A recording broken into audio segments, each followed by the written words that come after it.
So today, welcome to learning how to support your psychic child. And Maria, can you start off with what the experience was like for you?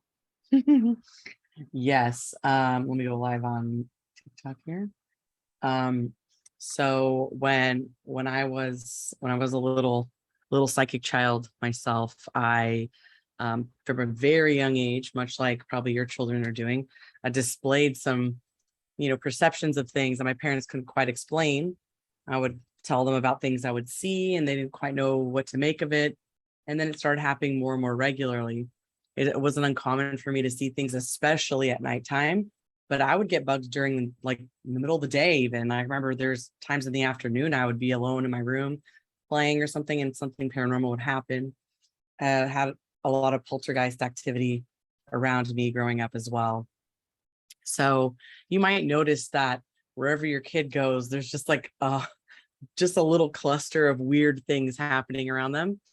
It might even start as early as when they're still in their crib and you see them in the baby monitor talking to things that aren't there, laughing, giggling, or even getting upset. And they seem to be pointing at something or they're trying to communicate to you that there's something there. So these are very common early signs. Now, what I hope for your children that my poor parents were not equipped at the time to deal with is, to not instill fear in the kids. And that's kind of why, why we have always been encouraging towards parents to join like our Facebook group, for example, because there's a lot of other parents that are trying to do it in a constructive way to incorporate the psychic stuff.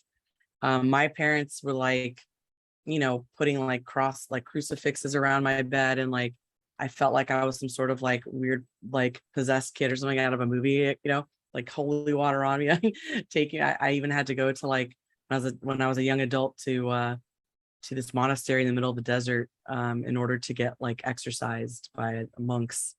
So you don't do that to your kids, don't make them feel like there's some sort of specimen, but not to blame my parents, because honestly, a lot of times, especially in traditional cultures, that's all they know is let's look at our religion, our culture, and see if there's anything in there that can help us. But unfortunately, there's not very much about how to deal with it. It's more about like banish it, get it away. There's not a lot about how to cultivate it in many of these cultures and communities and stuff. So that's just like a very, very quick rundown of what it was like for me. Ashley, you want to read that train? That was funny, Ashley, what you wrote here. I'm gonna turn my As fan. the granddaughter of a Sicilian Catholic grandma, I feel this with a lot of exclamation points. Yeah, definitely. I also think like, people aren't as aware. And so again, when it's like, I don't know what's going on with my child. I think our parents, they just want to protect us, but they didn't know any better. But again, I like how you summed up, like stop or don't instill fear, because I think a lot of people in our community and our Facebook group, they did say like, because that fear starts to turn to shame. Because then the Right. child thinks like, what's wrong with me? Why are mom and dad treating me this way, but my siblings not? And then when you instill fear, then, when instead they need support, right? I think you touched very, very tight on common signs. But can you maybe list other things that maybe not a baby, but maybe a toddler or like a 5 to 8 year old might give signs where they are psychic, intuitive, or sensitive and gifted? Yeah. So, you might notice that your child, even before they can speak, might not be like fond of certain people. Like, and most kids have a sort of sense, but I've seen some kids just kind of like everyone. Oh, real quick, we have someone asking Delaware, hi, on TikTok.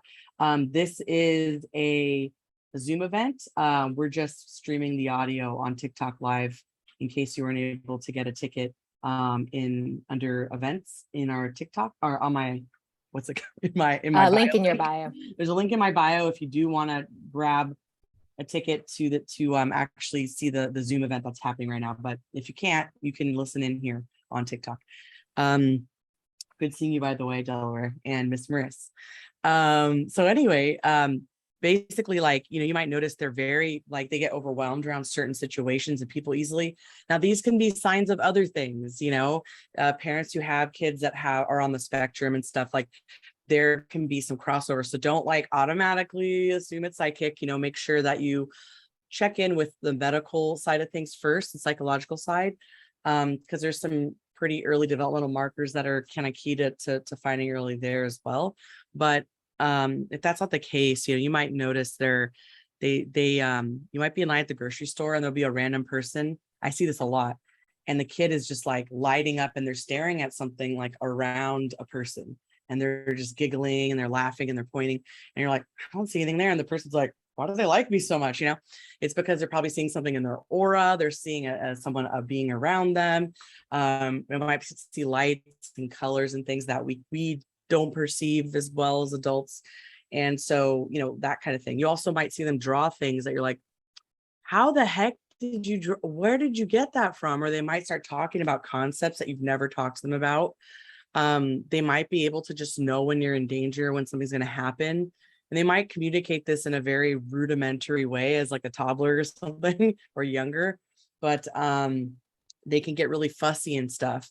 And then something might happen. You're like, oh my gosh, maybe I think they were picking up on that energy before it happened, after a family member dies. If you start seeing them like, giggling and laughing in their crib and stuff, we get a lot of stories like that of, grandma's coming for a visit, from the spirit realm, and baby might actually see her. And then as they get a little older, they'll start to communicate things with you almost as a matter of fact, like, oh yeah, mom, like I saw blah blah blah blah, and you're like, excuse you, what? Like, did you make that up? Where'd you tell us? A nice story. Where did you hear that? And they're like, I know that, or I was that, Or, oh, Uncle Bob told me, and Uncle Yeah. Bob who died already. Yeah, exactly. So, it's really interesting because every kid, has their own special flavor, but there are some patterns that if you were really to do some research and interview people, you would see these kind of very common patterns. Seeing orbs, seeing colors. Sometimes they might draw colors around people and you're like, what is that? And they might tell you that's just how people look to them. And they might be seeing auras, So, it's very important to balance the mental and psychological health of your child medically with some of these other signs, and it can get a little confusing. So that's why even with adult stuff, Trang and I always say to make sure that your kid is getting proper medical and psychological care before assuming any of these things. But it's hard when they're when they're babies and stuff. I mean, there's just some things they do that you're like, okay, like not all babies are doing that. Did I catch is that? Yep. And then even Davina said here, yes, my youngest definitely knows when someone is a bad seed. And so that makes me want to prompt another question in my head. When let's say you have a child, and Davina, feel free to put in the comments how you handle it too, is when there is a child that says like, I don't like that person. What is a very helpful or positive way to kind of, I'd say react, but like to respond to the child without invalidating their feelings? They just met this person and they're like, I don't like this person. Yeah. So if your child is sensing that someone, and I'm repeating this because the audio is not as good for TikTok coming from my computer, I have bad speakers. The reason, Mystic Beauty is saying the password's not working.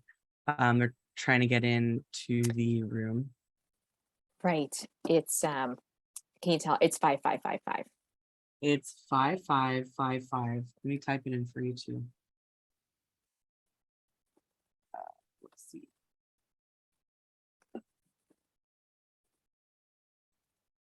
Send. Okay.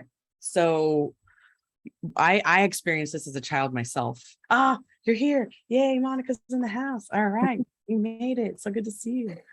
So like when I was a kid, actually, I had quite a few encounters like this when I was very little. And one of the times actually saved me from being a victim as a young child of an adult. So, I think you have to don't invalidate how they feel. That's the most important thing. You can ask a question. oh, what is it? What is it that you're feeling about this person? They'll explain it. Oh, and why do you think you're feeling that way? And they may say something like, I don't know, it just makes my tummy not feel good. Or like, I don't know, but my chest feels weird. Or like, I just don't like them. And, um, just make sure that, you validate them and say like, oh, it's really important to trust yourself. Even if we don't always understand, it's important to trust how you feel. And let them feel that way. You know what I mean? Like they don't, I think especially with women, like we're taught like we have to be polite to everybody, even if we don't like them, because we have to be polite and put a smile on. It's like, no, if you're not feeling safe around someone, like why do you have to humor them? Right? Like that was one of the hardest things for me to get through, even as a psychic adult, was shaking someone's hand and immediately seeing like terrible things that they've done. Like, I'm being like, oh no, no one else knows this. Like, I'm burdened with this knowledge. What do I do with this? Like, I have to pretend like I don't And know all this everyone stuff. else is saying like, what are you talking No one about? knows. I Totally share it with some fine. close friends, and they're like, there's no way so and so was the nicest guy on the planet. Person ends up being a very gnarly person with witnesses to back it up, later down the line. But where was that evidence when I sensed it? Nowhere to be seen. So sometimes you do have to kind of blend in. As an adult, you can manage these things better, but as a child, it's just better to tell them to trust your gut, and you don't have to talk to them, or you don't have to be near them if they don't make you comfortable. I would suggest that, because like Davina's saying, I agree, make sure they feel safe, especially if they're actually dangerous. And then Trang, looks like Monica also left one, struggling with this exact thing. Yeah. And then also Davina said, I tell them they can distance themselves, but they can't be rude, be receptive and courteous, but keep your shield up, especially if they feel they are actually dangerous. Yes, I think that it's invalidating. When a kid feels a certain way, there's a reason why, especially if it's out of the blue. It's not like someone else told them about this person, and being able to acknowledge that and also respecting it. And if something makes them feel uncomfortable, then you don't want to keep them in that situation. Uh, Mystic Beauty Monica wrote, literally had to have a meeting about my kid today. Ooh. Let's see here. I guess instead of you, it's funny because you kind of in the beginning answered a lot of the questions that I have, but what are some ways that parents can support their gifted child? It could be through like what they have to say or what they do. Yeah. So there's having an outlet for them to communicate non-verbally even is really important. So that's why art can be a very good medium for psychic children to use, because we use art all the time to cultivate children's imaginations and stuff like that. But it's a great tool for psychological expression, making sure that they can convey what they may not be able to have words for yet. We can use those same tools we use for psychology purposes for allowing them to better express what they're seeing psychically. So I find painting, drawing, working with tools put some crystals in front of them, see what they do with it, see what they naturally do. You don't even have to tell them what to do with it. You could give them a brief explanation about what is a crystal, but you just put it in, and they might actually already know what to do. So you can kind of see where their natural psychic gifts lie by just introducing them to certain things. Like I know Davina's daughter is very good at kind of being expressive about what she's interested in. So I mean, it's pretty neat to, when you some kids are just more outspoken and more expressive, but others might be very quiet, and you may not really know what's going on in there. So if you give them some sort of tools, physical objects, games to communicate, you can play games with them. You can create a card game, get very creative. If your child is feeling a little vulnerable, like they're being watched all the time or something, and they can't really explain why, this is where we go into, and I'm not going to say too much until we get to that chapter training, but this is like the psychic boundary setting, which you can make into a game. So if you take all the serious practices we do as adults and turn it into a game for the kids, then you can do the same stuff. Right. And then, you know, when you have a sensitive child or a psychic child that might be easily overwhelmed, and you know, they go to a kid's birthday party or they go to a family event, what do you think like a parent or the guardian can do to help people understand their child better? You know, like before they're about to go to a party, they give a heads up to other parents or hosts, or maybe like prepare the child. Like, what ways do you think helps? And also, Davina, or any other parents, you have any tips that you guys do? Like, feel free to comment in below and we can share it so people that watch, they can get some tips from you guys too. Yeah. Well, it goes to a couple different ways. One is like preparing your kid before they go to, let's say, a birthday party or school or whatever. Um, you know, check in with them, see how they're feeling about it. Like, hey, how are you feeling about going to this party? And if they tell you like, I'm feeling nervous, I'm feeling this, like listen to them. And what's important is to say, okay, well, let's put up our magic bubble then, and it's not to make them antisocial. It's so that they can socialize more and still not, because I've seen psychic kids before my very eyes in a family event or something, just go off somewhere all by themselves because they cannot handle, they're too empathic, they're just blowing up with stuff, and they don't really know why. They just know that they don't want to be around other people or kids or anybody. And it's sad because if they had a sense, if they had a way to understand their own empowerment with their energy, then they can kind of a little more boldly go into these situations, knowing that they have a magic ability to let certain things in and not let others in. So sometimes it's a physical object that's a symbol. Here's your confidence stone. You know what I mean? Like, and you don't want them to think that that's it forever. That's where you get your confidence from. It's just a reminder of what's already inside of them.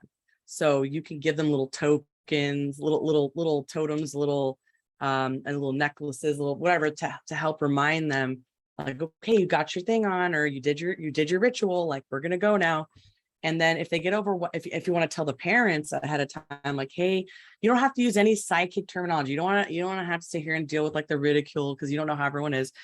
But what you can do is say, like, listen, my child gets overstimulated very easily.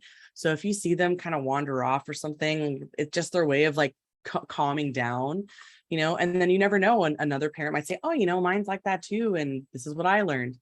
So exchanging with other parents, just open the door with that. You don't have to say much more than that, really. Yeah, and for those watching in now or later, we have a private and safe Facebook group. It's called the Happy Healers, and quite a few mom and dads are in there. So it really helps for them to be able to share experiences, and they share tips with each other. So make sure to check that out. Davina writes, "My oldest can tell you what each crystal helps with by holding it. She is so cool. LOL. That is so cool for a kid." Oh yeah, definitely. Davina has an awesome psychic kid that's just like so in touch with it. And some will be very comfortable, but I think a lot of it comes down to the rearing around it. It's and you can do all the things that we're talking about and still have this resistance, still have issues, because every kid is so different. And you might also have a kid that's neurodivergent on top of that. And it's just like, okay, where does the neurodivergence begin? Where does the autism begin? Where does this end? It's really difficult. And, they may also have mental illness at some point in their lives, and that also starts to interfere. And so you always have to readjust whenever parts of them are uncovered as they get older. Monica, I'll get right back to, right with you. But since Maria, you mentioned that, how would you say, or what we recommend to parents and guardians that, my kid seems to have anxiety, they're withdrawn, they're sleepwalking, they have like insomnia, headaches, stomach aches, all these body pains. How that he can't control or explain. How can you tell the difference between that being like, let's say, childhood, let's say trauma, versus those are psychic and intuitive abilities kicking in? So there are times when suddenly you notice a big shift in your kid's personality. Like there's like a certain baseline that them to be pretty consistently within a certain range. I mean, kids can go from like, acting like throwing a tantrum to being like super sleepy, not like that. I mean, like their personality seems different. They're not talking to you. They don't want to be touched, like stuff like that. That could indicate some sort of trauma. Someone could have hurt them. It could have outside of your home. So you definitely want to to be really aware still of like the psychic dangers are not dangerous. It's the people, man. I always tell people like the scariest demons are people. Like so just not to like fear monger, but if you see that kind of drastic change, it could be the beginnings of a mental thing or psychological thing. It could be also some trauma happened that they don't know how to express. That's why also getting them into drawing their feelings and using symbols and whatever, or using objects is also going to be good training for them to be able to communicate for other things that come up in life outside of their psychic abilities. But yeah, I would just remember, just make sure to like put them in buckets a little bit, because the psychic stuff that they may have from the time they're born, and it's just always around, it just gets weirder. And like Davina's case, like you could see their oldest child like kind of like really focusing in on their own, almost like to things that they're interested in, and needing a little bit of a nudge, but like really diving into things. Like you can kind of see where they're attracted to when you just open up a tiny door. Whereas personality changes, I'd say to be a little more wary of. Yeah, I don't know if I just and go ahead, Monica. So I'm always very long-winded, so I figure if I just say it, it'd be better than typing it. So today, actually, I had to go to the school. My daughter so when she gets overstimulated or overwhelmed, she becomes physical. Okay. And I know I think Maria remembers me talking about it. I was all of you guys really, I was in a really bad relationship while she was younger.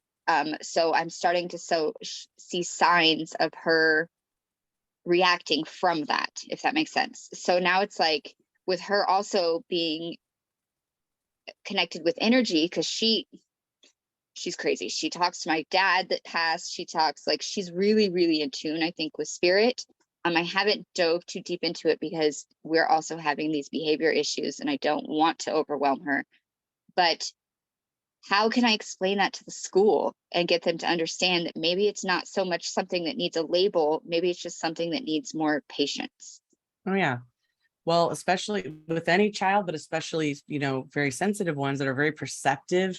And, it's very possible that she kind of stored that energy that she felt around her into her own body. So I'd say like getting her into as much as possible into like athletic type stuff or something very physical to kind of like help her to purge that out when she's feeling that kind of filled to the brim feeling of snapping at someone. And I think that in this situation, it's the simplest way I could think of right now to explain this to a teacher or an administrator would say, my child's always been very sensitive and very perceptive. Unfortunately, she like if you're comfortable sharing, like, we escaped a bad situation, but we're safe now, but she's just, dealing, or you could just say like she had some trauma she's dealing with. And well, I've been vocal since kindergarten about that situation because I felt like it was very necessary in her learning. So yeah, they're well aware of it. It's just that, oh, my kid scratched your kid, but she's just intuitive. Sorry. Like, how do you explain that? You know what I mean? Like it's hard. She's learning how she feels a lot. She gets so overwhelmed that she gets like a sensory overload and reacts physically. So just say we're working on ways to channel that physical reaction into more constructive things. And so you could say like crafts and some athletic activities, I think that would be a constructive way that even like, a school framework could agree with, like, okay, yeah, you're recognizing it. Like I know someone who has a son who started exhibiting that as well. And put him in sports, and man, like just thrived. So it's basically diverting the behavior. Diverting it. And it's going to ground her as well, because I'm also seeing she needs to learn grounding. Is, you probably already taught her this stuff, but to really be honest, on a home, because then it releases, it gets all that, whatever she picked up at school, that yucky stuff. Now it's, she Right. walks through the doorway. I always like the doorway meditate. Yeah, you walk through and the doorway squeegees off everything that you took with you so it doesn't come into your house Yeah. and your body, stuff like that. I have her wear a pink opalite bracelet to school, but on the days that she forgets it are the rough days. So You notice the difference. Wow. yeah, definitely. But And there is okay, a psychological component. Yeah. Like absolutely. I tell people, like, hey, crystals are also like, even if you were to be a skeptic and didn't believe in crystal power or whatever, it is, humans respond to color therapy, visual things that make us feel good, and symbols that remind us of things. So if you can use a physical object like Monica's, you given a pink opalite, like that is a symbol to their child that, of peace, and pink is the color of love, and right. And so that at the very least, like it's a physical reminder to stay, to remind themselves of a certain energy. I love what some parent tips are coming in the chat here. Ashley saying, I would make sure that they can't take recess time away, and maybe see if the teachers will let her have some wiggle time when she's feeling unregulated or overstimulated. And Davina regarding how she had to always be around someone because she was scared of what she saw and felt like she was alone when she was younger. I wrote in the chat what advice she'd have, and Davina wrote, I didn't figure it out till I was older, but what would have helped is having a more attentive parent. I stay at friends' houses all the time, and that put me in some unfortunate situations, and learning that I didn't need to be scared of what I was sensing as a kid would have helped. I still sleep with a nightlight now and always see people around my bed. I just know I'm not in harm's way. So I love these tips. And that's why I think parents, like when they see all these tips and stuff and they're not alone, it really helps. And for since we were talking about crystals or necklaces, what are, for people that obviously you can choose whatever crystal you want, whatever stones, but for people that are new to the crystal world, parents are like, what? This is all new to me. What are just some starter, beginner friendly types of crystals that you recommend for your kid developing their intuition, and also if they want a crystal or stone for protection? So for kids that might stick things in their mouths, I would not give them crystals at the age where they're sticking things in their mouth like infant. But when it's like, I would use the same kind of guidelines as like toys. If you see, like, look at like a Lego pack of Legos and look at, is it 3+ or whatever it is on there, like, follow that some similar type of guideline. But you'll see babies wear like amber necklaces. If it's something that they can't break easily, or whatever, I would say you can wear quartz-based crystals are safest, because if they're authentic, because they don't have as many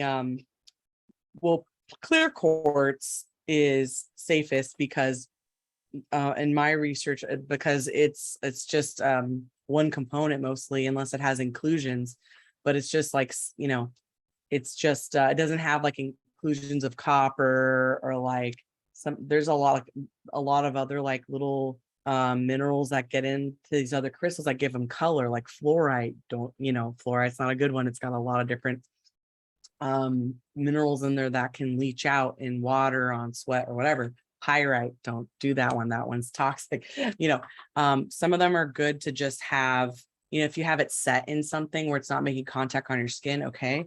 But I would say anything in the quartz family, so rose quartz, amethyst, and quartz crystal, citrine. But the thing is, like, some of those are like, because if they come in contact with water for too long, like a citrine can release certain toxic compounds. Malachite, absolutely not. Do not give that to a kid as I think poison. someone like I remember either you told me or someone saying, like, usually a lot of the stones that end in ite, calcite, fluorite, those are the ones, selenite, those are ones that dissolve more likely and break down. Oh, that was a me, but I love that. Yeah, so I was like, I think that was a little science tip Perfect. there. So anything great. ends with the ite. Actually, watch Hibiscus Moon Crystals. I'm gonna type it in the chat here on YouTube. She's someone with the actual science education who went on to become a science teacher. And so she actually explains why she's like, she explains why this all makes sense, and even like the things about resonance, how crystals actually work scientifically. So I like her because she's more of like a factual page. Hopefully she's still that way. But you'll find a lot of information on that. But clear quartz is the best one for a child as far as like safety, because it's there, it's hard, it's a little harder to break. It's not gonna, dissolve, and also it doesn't have any like weird inclusions that can like rub off on skin or like break down. And it is like literally one of the most powerful crystals, but like people don't, it's programmable. Like quartz crystals are programmable, so anything in the quartz family you can do that with. But quartz is like literally used for that in electronics. So quartz crystal is my favorite to recommend. Yeah, we have tons of blog posts and articles about crystals on our website, thehappyhealingshop.com. And Maria has done videos on it on our YouTube, also the Happy Healing Shop. And Ashley here writes, Amber necklaces saved my life when my oldest was teething. Teething is no fun, man.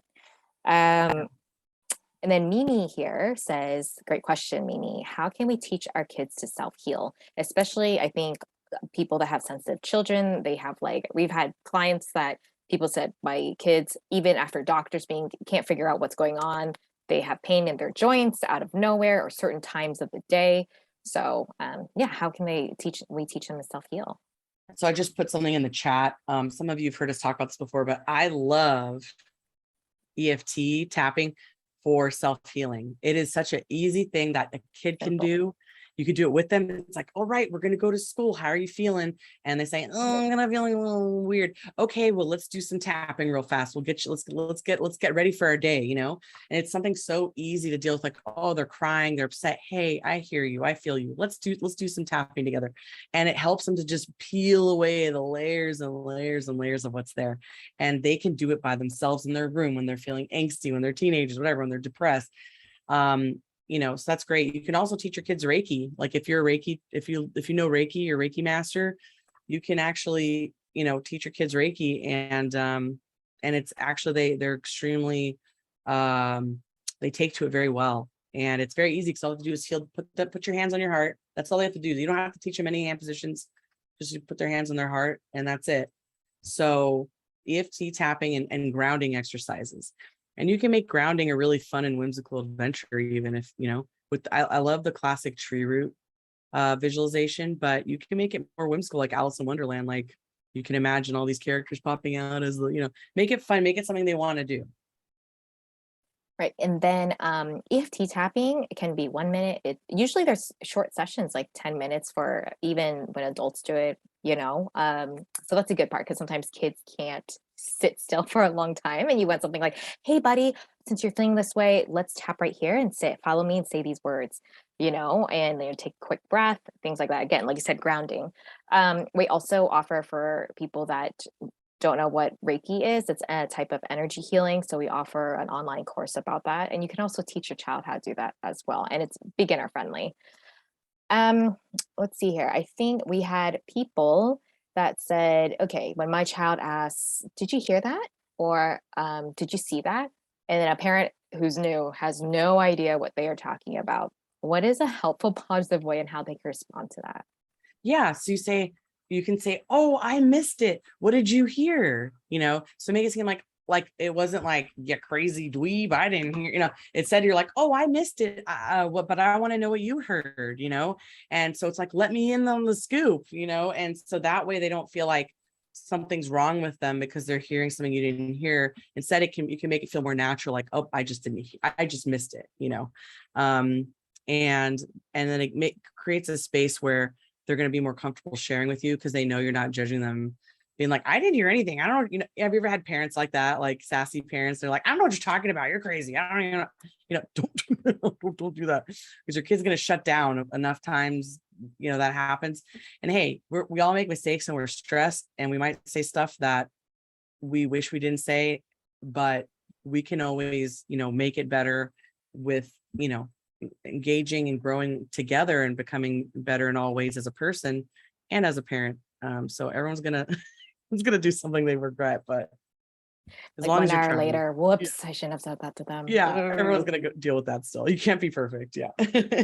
Right. So today was just the part one of just kind of introduction of like how, finding out how your kid feels and how to deal with them or how to help them cope in a way. But part two is going to be more in depth, and it's going to be a workshop that Maria is doing this Sunday. So Maria will be teaching, giving more tips on how to specifically support, nurture, and raise your gifted child. Talk about spiritual awakening. Sometimes the kid goes through it, but then the mom, especially when they're pregnant or after pregnant, they kind of start noticing certain things and they're like, why is this happening now? And also Maria's going to show like exercises, tools, techniques you can do for it with your child so they can have firm boundaries when something's waking them up at 3:33 in the morning and things like that. So, and just also how you can help them and yourself embrace their gifts and you guys can grow together. So that's the next event. It's a workshop. I'm going to put it in the chat. And Damien, did you have your hand up? But you might have I undone saw that. that too. Well, it was a question basically about how to support my daughter with something that she's going through, but I'll ask it at the next one. Yeah, perfect. Yeah, because that one, this workshop one is going to be where Maria, people are going to ask like, my kid's going through this specifically. What do you recommend? What tools, tips, exercise I can do with my kid? So it's going to be more like personalized, not one-on-one, but also group intimate setting. So, and thank you for those who made it and got through the password. Yes, it was a gauntlet, I guess, today. We had, some funky stuff. This one is Um, going to be on YouTube because this was a kind of like an introductory event and everything. So I'll send a message to those who missed it out or couldn't get in. So yeah, and I'll double check and triple check the password for the next event so this didn't happen again. So, but anyways, thank you guys for showing up. I hope you guys, what I really loved is the fact that parents had tips for each other. And I think this gives me ideas for the future too, of like parents being able to connect with each other, like on Zoom and just being able to talk about it. Yeah. Yeah.